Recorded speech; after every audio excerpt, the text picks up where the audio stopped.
Hi, this is Mark Item from Honu Trading, and today I want to do a short video on what I call the nastiest four-letter words in trading.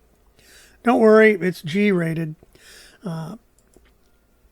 First, a disclaimer, as usual, education only. Job one is always risk management. Follow me on Twitter at HonuMGMT, and if you find this valuable, take a moment to like and subscribe. So our agenda, we're trained to be right. No matter what we do, we want to be right.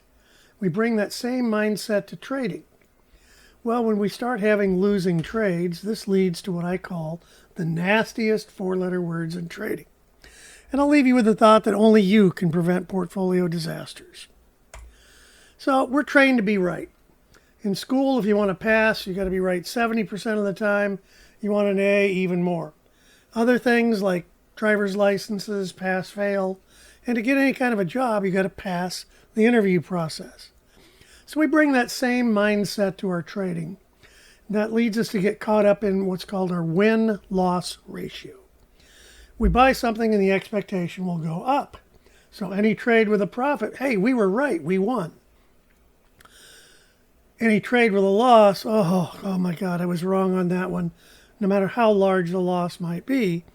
And this leads to our win-loss ratio. When I buy something, expecting it to go up, how often was I right? How often was I wrong? Hey, who doesn't want more wins?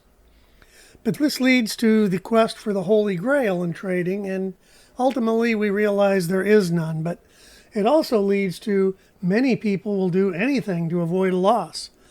Over the years, I've had several people tell me, I just don't sell at a loss. And this leads to the nastiest four-letter words in trading. I hope it comes back. Well, hope isn't an investment strategy. I know it'll come back. Well, for years, decades, everybody knew that price could not drop below zero. And then one day in March of 2020, during the COVID crisis, crude oil traded at negative $37 a barrel. We don't know what we don't know. I don't want to sell here. It can't go any lower. Well, that leads back to the previous point. Is it trading at zero yet? And then finally, why, question mark, does it keep dropping? Now, I know it's cheating to use punctuation to get to four letters, but hey, it's my story.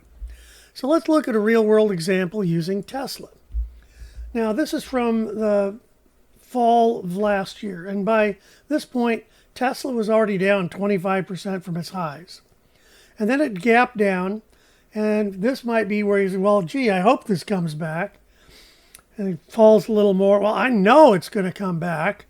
You know, that CEO, Elon, man, he's a visionary. He revolutionized the electric car industry. Figured out how to land 14-story rockets on a barge in the middle of the ocean. I know he can figure this out. Well, I don't want to sell it here. It can't go any lower. Yeah, and then it takes its final plunge. And why? Well, the why doesn't matter. I'm going to do a completely separate video on that. Even if we know why something's happening, that doesn't matter.